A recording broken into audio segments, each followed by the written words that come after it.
We had a conversation with the director from NACADA some 2 weeks back, and you're saying, we're still having conversations around it. It's public participation and the proposals here. And at that point, our focus was on the 21-year minimum legal age for purchasing and consuming alcohol.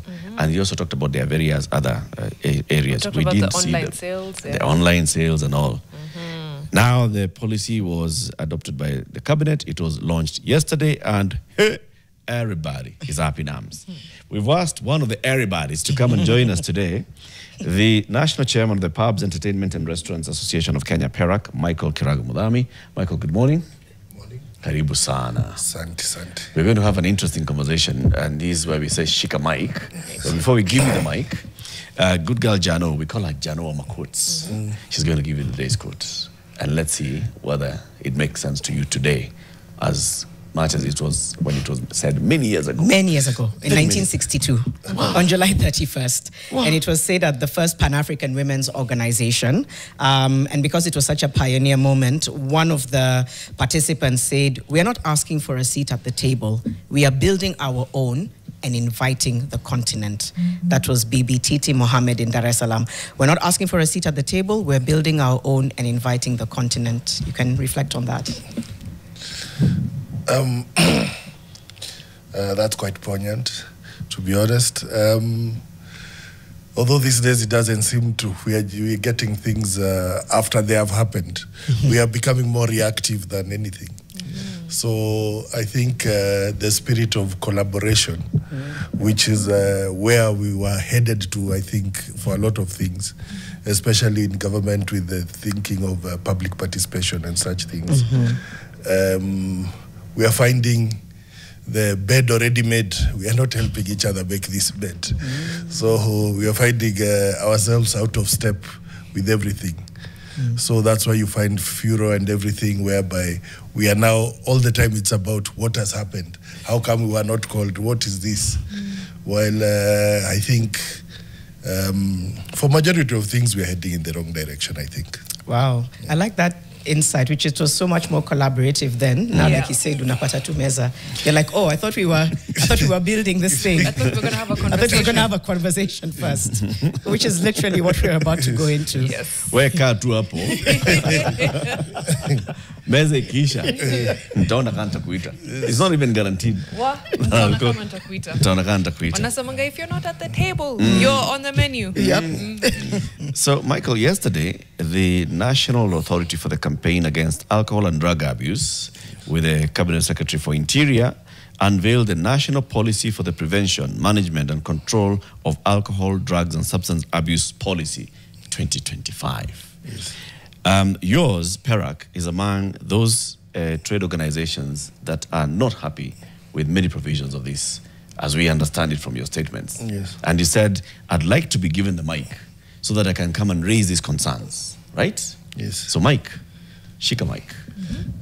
Actually, thank you for this opportunity. It's good to have a platform in which to raise our concerns about these serious issues. Because to begin with, maybe a small background, NACADA has actually been working on this for a long time. I think 4 or 5 years, if not more. And this is based off some UN document, which actually is the basis of the formation of NACADA. And NACADA is trying to gain its space in this world, because if you remember, prior to the constitution, NACADA was very strong. NACADA is the one that used to license all alcohol activities. You used to have to go and get a document. Without NACADA, you couldn't get an alcoholic drinks license. The constitution took that power away. And I think this is a way of them trying to get back the power. Alcoholic licensing, first of all, is supposed to be a devolved issue.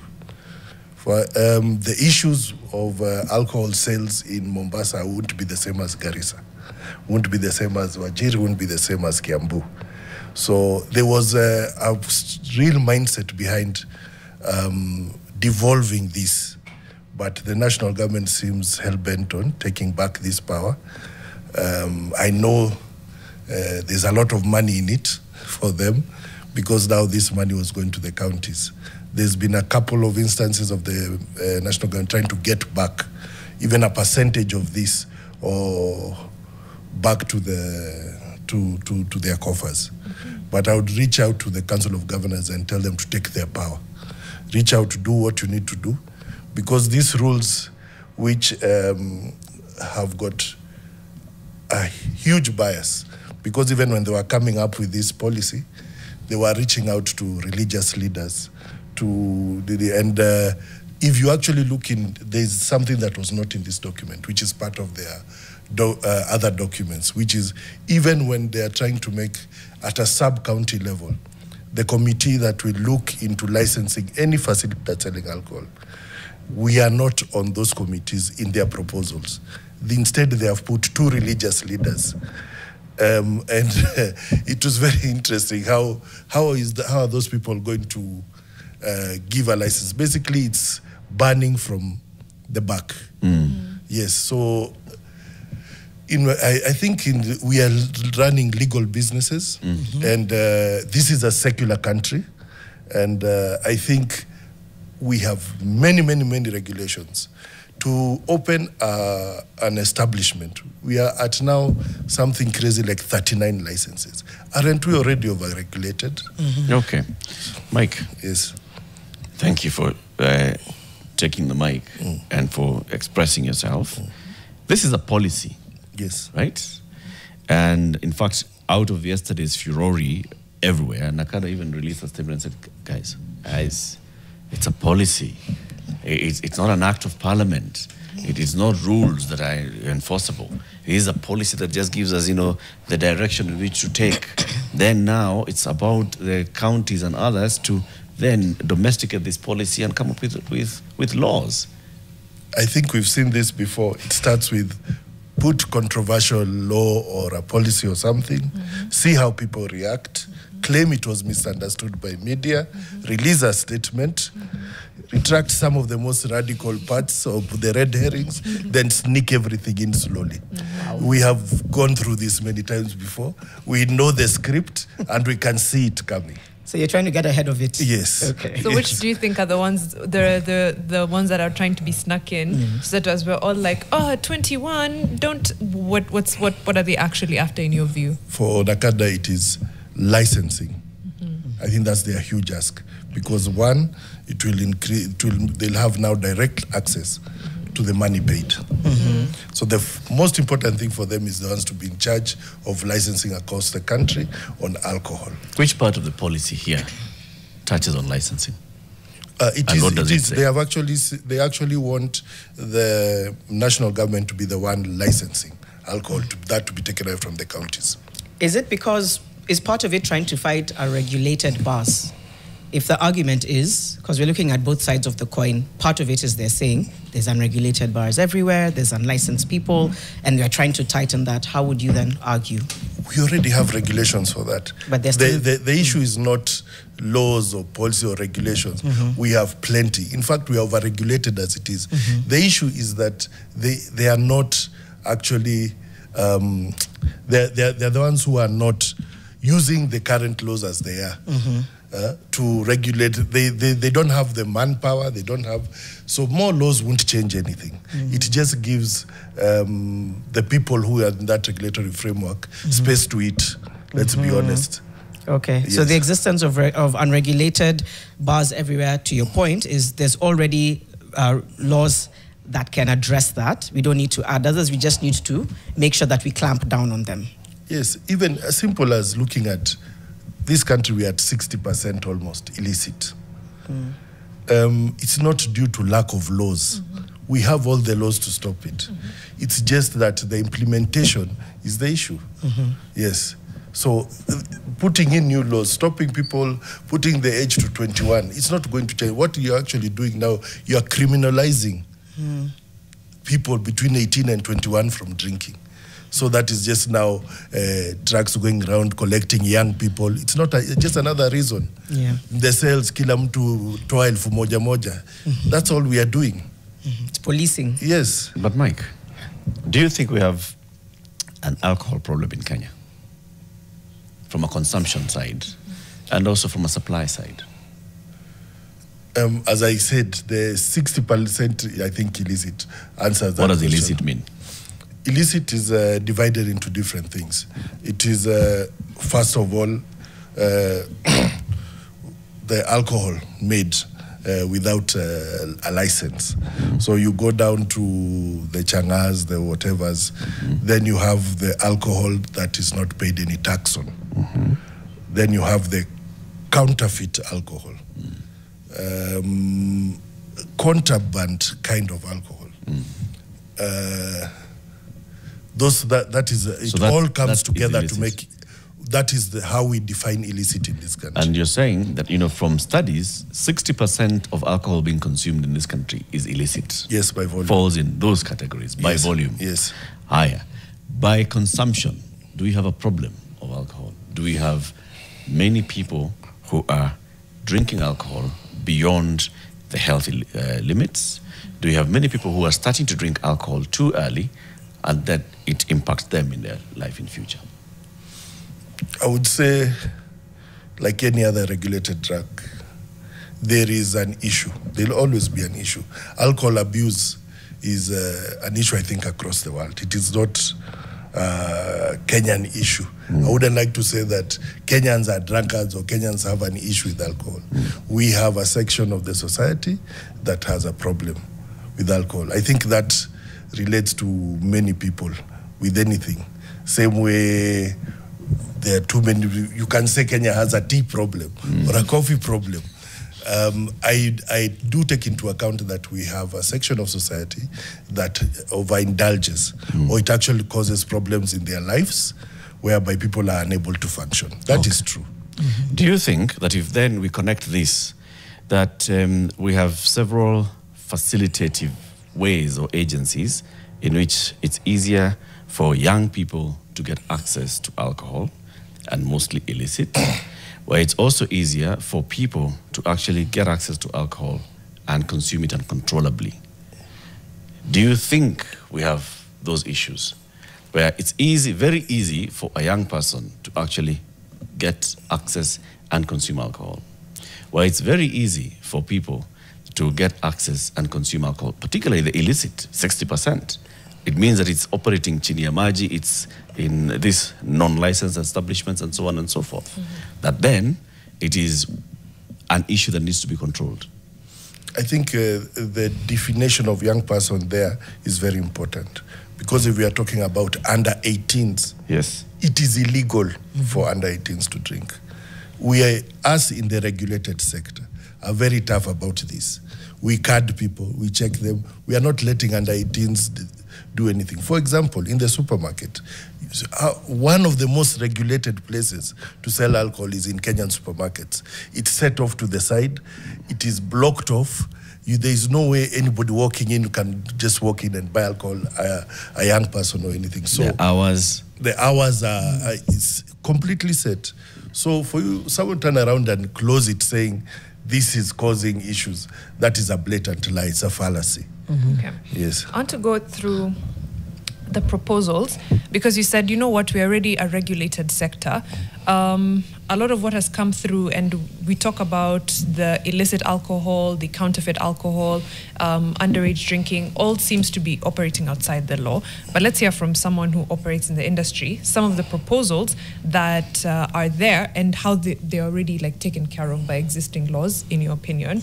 So let's start with the raising of the legal age limit from 18 to 21, right? Currently, it's 18. What's your pushback against that from a regulatory perspective?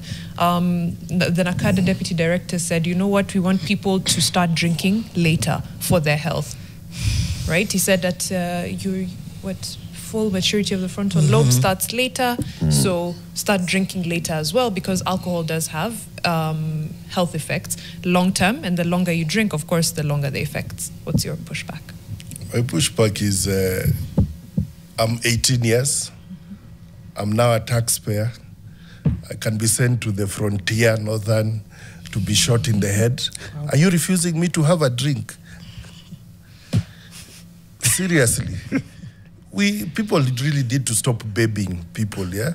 I think 18 is a fair age, which is across the world. In fact, if you go into Europe, you start talking about drinking age from 13 and 16 years. This is a cut and paste from America. Yeah. Without it, and it is very sad to say, but a lot of that thing when I saw it was just pieces cut and paste. We have very bad habits in this country when it comes to some government policy. But is there a part of you that's concerned that young people, okay, you're saying they could be at the front lines, underage? Under 18, I am with No, it. I'm still going back to 18. Yeah. 18 to 21. 18 to 21. In as much as you're saying, yeah, you've got your license, you can join the army, whatever it is, like you're saying. But some people still saying, but do you fully recognize the extent to which you can drink and cause harm to you others? Are you cognizant of the side effects? So some people are genuinely worried about that. They might hear you say, to be fair, okay, yeah, you can get a license at 18 etc. But some people watching are genuinely concerned. Young people need to be better guided. Actually, no, let's strip away 18, let's make it 21.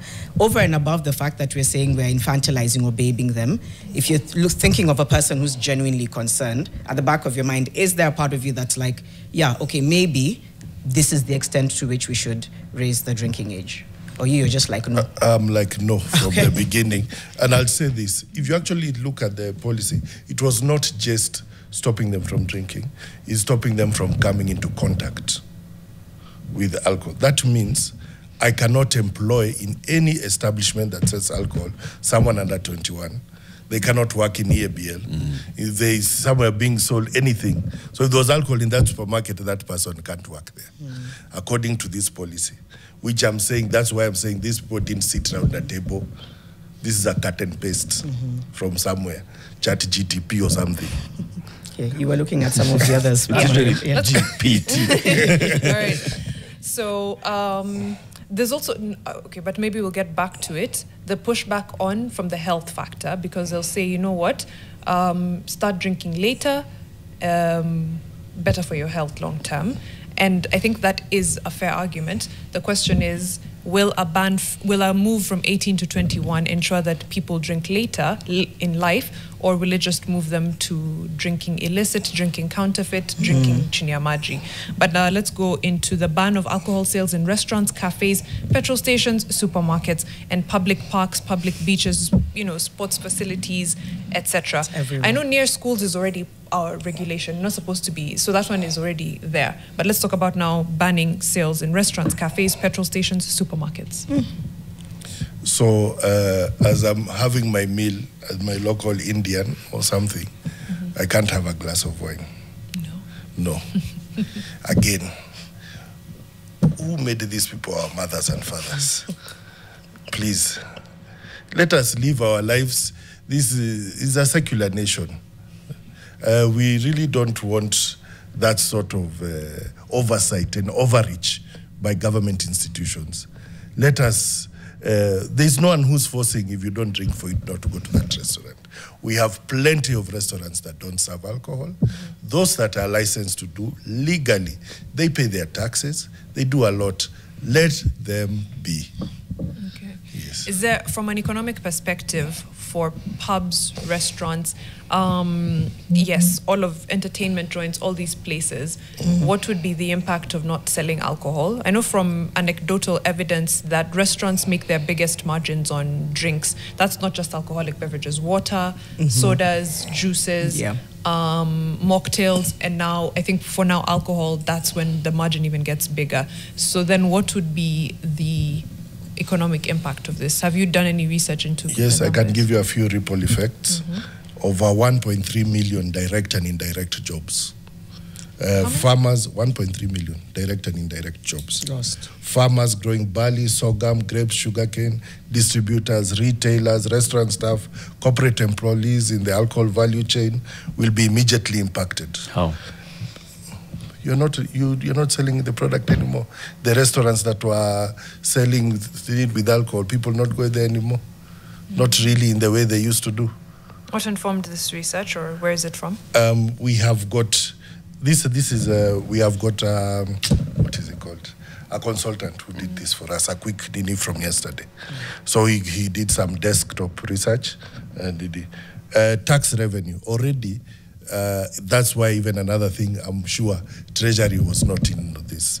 Already their tax from the hospitality industry is down because of consumption. We're going to, because of, yes, the tax has been going higher, pushing things, but this now would be direct loss of tax revenue.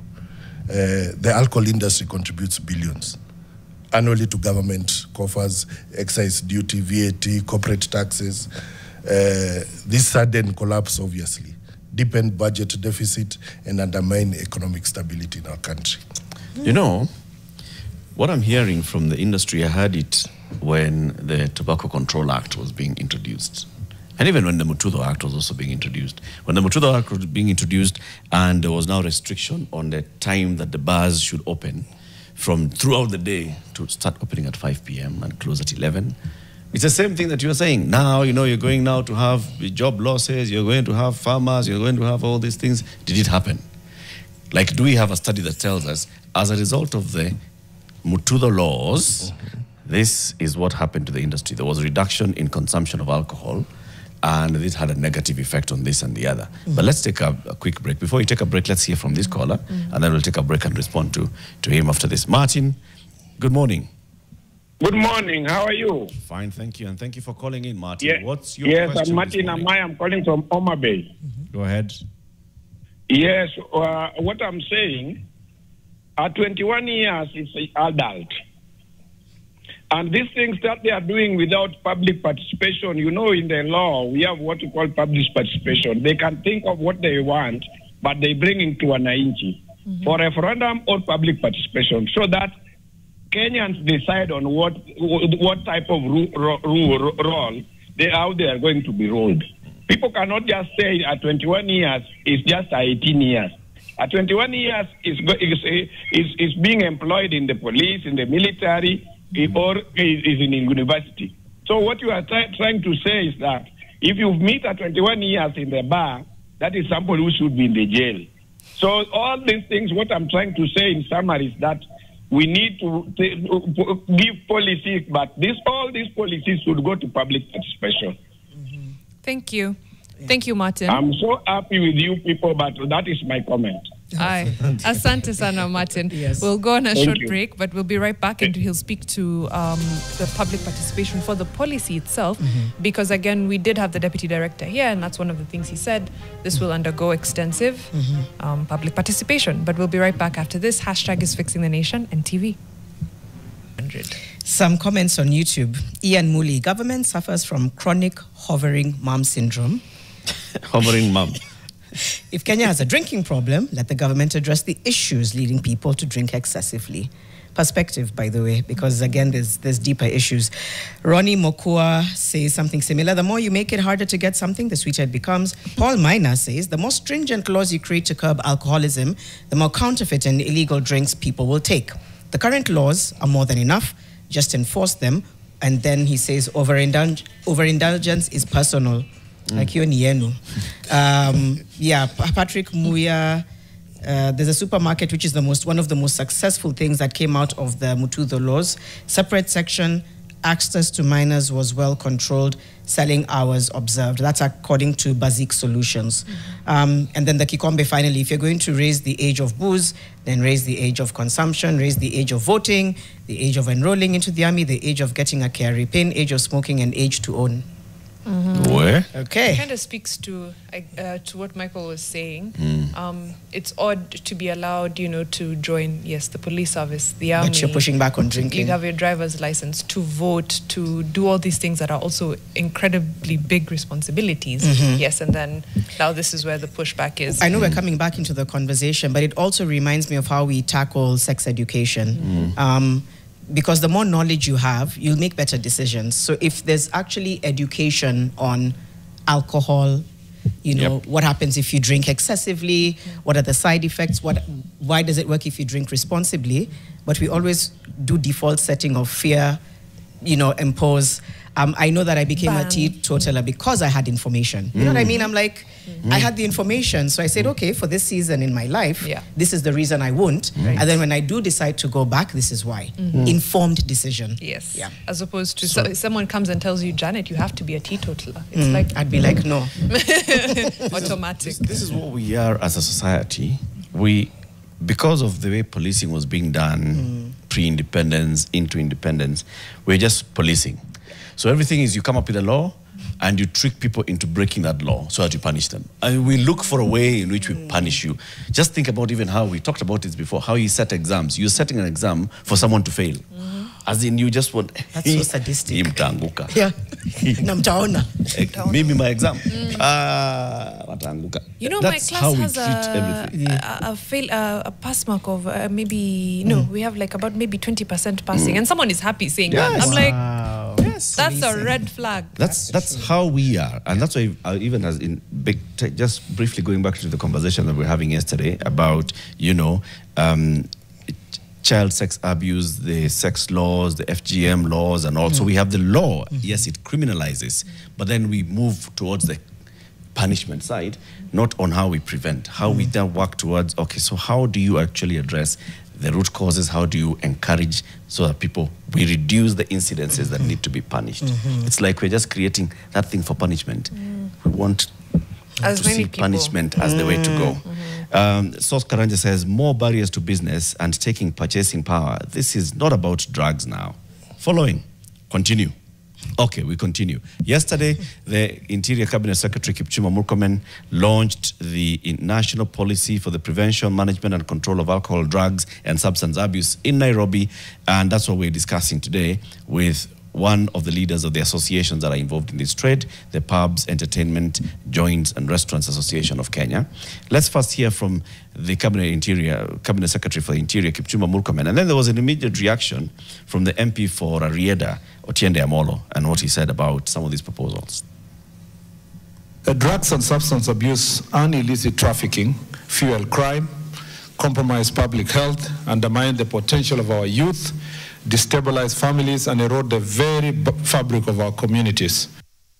That policy will have implications in terms of the question of how does it relate to the age of majority. How do you stop a person who is 18 years old from doing certain things that an adult is entitled to do? Immediate reaction to that, we talked about it, and you can even respond to that. And what the Cabinet Secretary was saying, I mean, it leads into very many things, into crime, into, you know, moral decay in our society, into all those other issues. And that's why we need to have a conversation about alcohol and substance abuse. Mike. Yes. In fact, I don't even want to blame Murkomen because I think he just found this on the desk. So he went to launch something that it was being launched. Because even he made some comments on saying that the private sector was part of the discussions, but there was no stakeholder engagement. In fact, if you read through the document that he launched, if you look at the acknowledgements, we are not mentioned. So we were not there, we were not on the table. Which I think is one of the basic tenets of doing anything. You do something properly, what they say, measure twice, cut once. We were involved from the beginning. There would be no furor, there would be no talk. In fact, we would have been in that launch with him, doing something together, so that it's not always reactive, waiting for what the government is going to do. So it's good to hear the retraction of NACADA, trying to clear things. So we look forward to actually being on the table together and discussing the way forward. Hopefully one day. Yes. Yeah. Okay, I'm thinking there's obviously some things that drove this, and you've said it's been a long time coming. What are the loopholes in the enforcement of the current laws? Because you said, again, the laws exist as far as regulating consumption of alcohol. What are the loopholes that when you look as a sector, you're like, you know what, we could have done better in enforcing these, that could have driven now this policy from NACADA that seems to be a bit, but yeah, they're coming from somewhere. Okay, it's hard to say, but on the ground, as they say, it was grounded different. us, even I'd say as PERAC, we've had these issues which we've brought up before, sittings with government officials and everything, whereby you find that if our members, they have an ethics things they have to follow, we pay for our licenses, we do. So you find that sometimes we have people in that regulatory world who are in cahoots with the people who are not paying.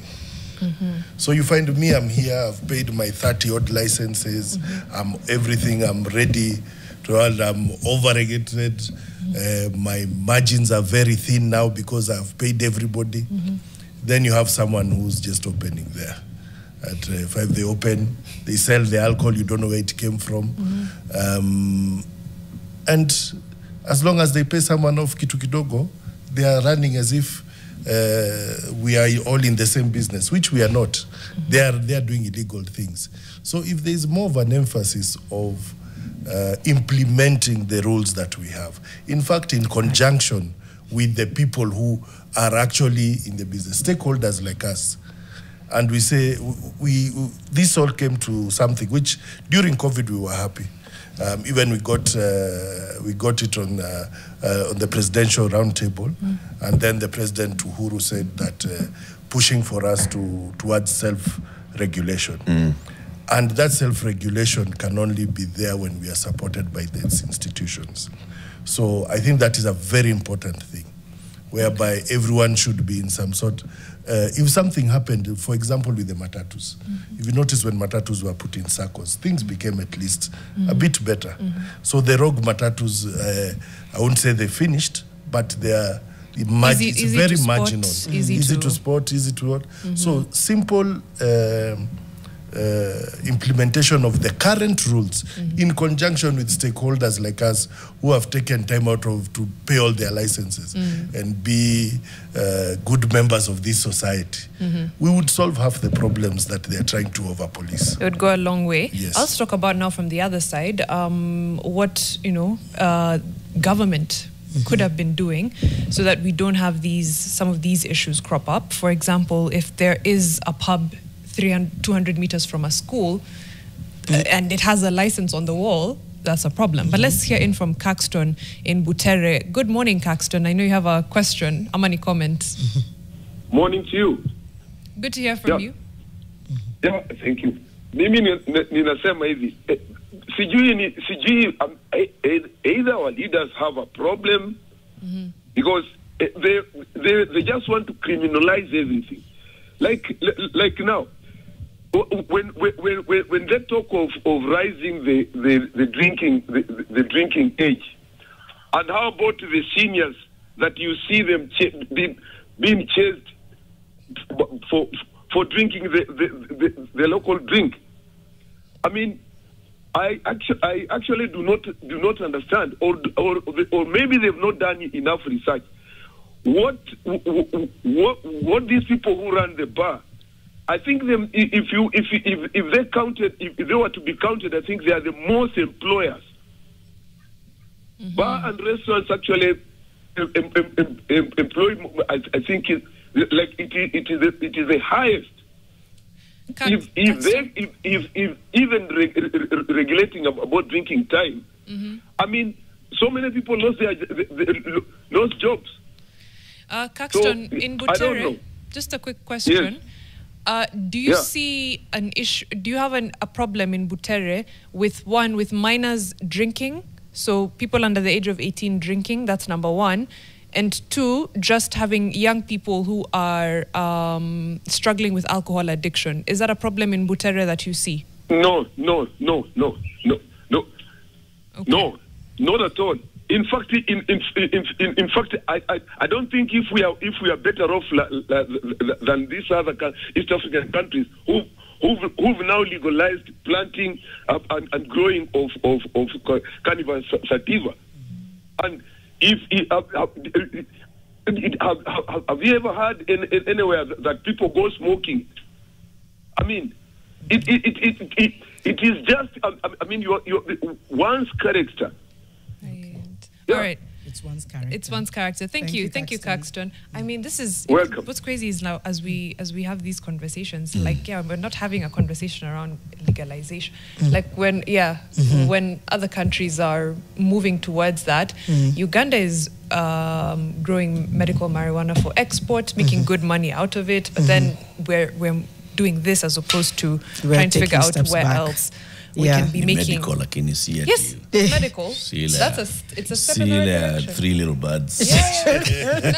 No. So 3 little birds. Bob Marley. Oh yeah, but somebody made a comment today, made reference to what he Moses said. says, does NACADA realize they're paid from taxes from us who drink?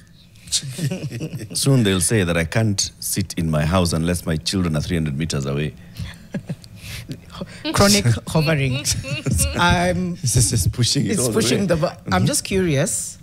Let's look at. I'm trying to look at the two outcomes of when everything is said and done and the dust settles, and they said, "Mseme vile mnataka, this is going to happen." What's the plan? Just putting it out there. We know, you've talked about how this is something bigger. There's somebody benefiting. It's a power play. All that aside, worst case scenario, what does PERAC do? And then best case scenario, if all this was just to cause furor, how do you mitigate these kinds of things coming up over and again? Because it does disrupt. Yeah, so speak to worst case and best case. I think for us, as for anything in this country, is the communication is usually the problem. Yeah. Because now you'll see like that police went out. If not for NACADA putting out a statement late last evening, the same evening you would have seen chiefs and police officers in places saying, unasikia mkubwa amesema. And that is our biggest issue, the lack of communication. And so you find us suffering on the hands of government government agencies without actually knowing. So it's good that everything came out and everything now, people know it's a process that we are going to follow and find out even by the time they do that. Hopefully now with this, everything around this, the minister doesn't just gazette and then now start the regulation process. Let him know, first of all, let us talk before anything, because there's been a habit sometimes of now you just find that it's been gazetted. So now the only reference point you have is to go to court. So that now you start now that you block it or whatever. So now, and hopefully from what we've seen, we've got our friends in parliament. By the time the regulations go before them, there'll be some sort of discussions. So let's just hope for the best. Not everything there is not everything there is bad, but we have to be very. There's, for example, one thing that is really worrying me in this is the sports thing. It's been proven time again when you are reactive to add something, like when the alcohol or the sports, the betting people left, you can even see how our national teams went down. Because if the government is not willing to fund, let those who are fund. We have a lot of these sports and youth programs that are already on life support. So when you start banning the alcohol sponsorship from leagues, tournaments, the teams, it will kill vital programs that are helping the youth. So there's grassroots initiatives, and they depend on this corporate backing. Discuss that shortly, but we have the Duke of Kisii, who's on the line. Duke, good morning. How are you? Fine, thank you. Thank you for calling in, Fixer. What's your question or comment? I think I have some comments. Now, about the issue of these alcohol rules, I think the government or whoever makes these rules should first prioritize what is necessary in the country, apart from saying like now, when they are talking about the age, there are some countries in Europe and people are taking alcohol at the age of 18. According to me, they're just doing better than the economy of Kenya. Now, from that perspective, I rule out the 18 years and the 21, that bracket. Again, in Kenya now, I saw some analysis. I realized that people are consuming more bangi than even the alcohol in the country. What is the strategy those guys have underlined now to fight bangi than fighting alcohol? Another one, in Kenya, we have alcoholism. Those people who are suffering from alcoholism, they're not even in that age bracket. They are either older or those irresponsible people who drink, not necessarily from the age. So again, I rule out about the age. Lastly, the alcohol that the drug that is being abused in Kenya is not even alcohol, is not even bangi. They say hard drugs from the coast, which is affecting our lives. And I even saw it on TV. Those people who are suffering in the consequences. The consequences are much at first, and therefore we are talking about what is the government prioritizing that drugs apart from the talk about the alcohol. Now, if I conclude, again, if you look at the supermarket that's selling alcohols, there are some, those people have liquor stores in town. Now, are we improving the economy or killing the economy? Now, there are some supermarkets who are having huge stocks of alcohol. What are we going to do with that alcohol? Thank you. Thank you very much, Duke. He's spoken to a lot of things. NACADA's also purview is not just alcohol. Yeah, he's spoken to other drugs that are within NACADA's purview. Spoken about why he thinks, there's no basis for raising the legal age limit.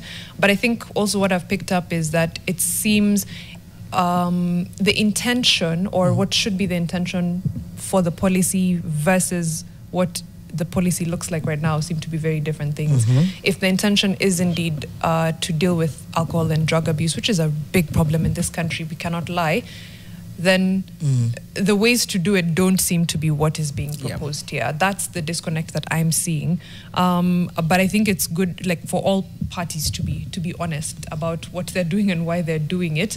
And even that's why I was asking Michael, as the owners of pubs and restaurants, what could you be doing to help with this problem, right? So that NACADA doesn't have to come and say, you know what, we have a big problem, let's now raise the age limit, let's do this. What's your part to play? What's your fix? How are they building the table? Yes, how are you building the table, basically?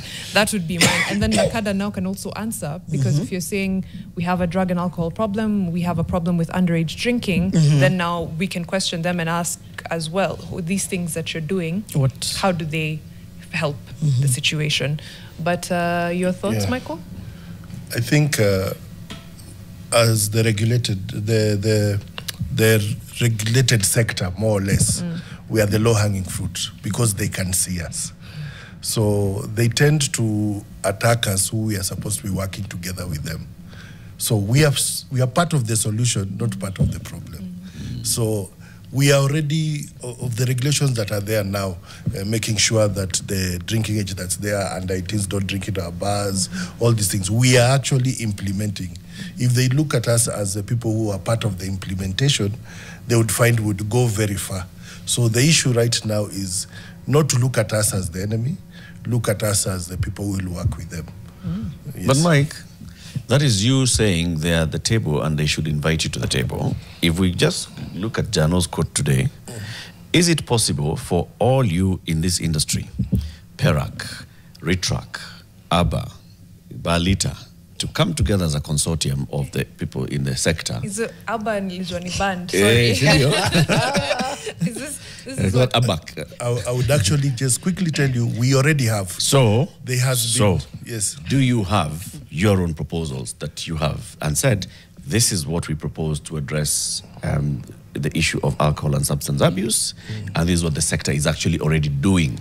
Because you don't need to, you just need to start doing and then say... It's already being done. If I were to tell you that over the last, I think 2.5 years, we've been holding forums across the country and inviting government to the table. So that is already happening through ABAC as the lead on it. We have already been doing that, getting through to the illicit, with the police, with everyone. That is already happening.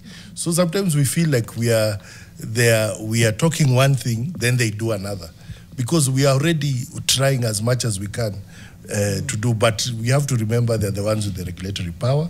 They're the ones with the, basically they have both the stick and the carrot. Yeah, but you want self-regulation. Yes, and that's what I'm saying. If you actually look at our attendance, we are doing what we are doing it. But you see, to do what, I'll give you a very good example. do you want us to get a posse together to go and close bars that are unregulated? I'd like you to take a list to the DD and say, these bars are operating outside the law. It is. I'd like you to go and say, so-and-so is brewing alcohol in certain place. And even come out to the media and say, here are all the licensed operators. And there's this product that is being sold in the market, and we are not stocking it, but it's being sold in the market, and we'd like the police to go and shut it down. So yes, Kariobangi, light industries. In those forums that have been happening across the country, it is happening. Yes. It's not something that we have not tried to do. It is happening. Okay. Yes. We'll come back and continue. Mike, thank you for joining us today. Thank you. Michael is the national chairman of the Pubs, Entertainment and Restaurants Association of Kenya. We'll be talking about the new NACADA policy in the next hour. Right, in the next hour, we have Fred Karithia, doctor, an OBGYN, motherhood and fibroids, what you should know. So questions and comments, keep them coming in. The emotional burden, the financial burden, all of those matters. Let's talk about it in the next hour. It's coming up to 9 a.m. Good morning. This is Fixing the Nation.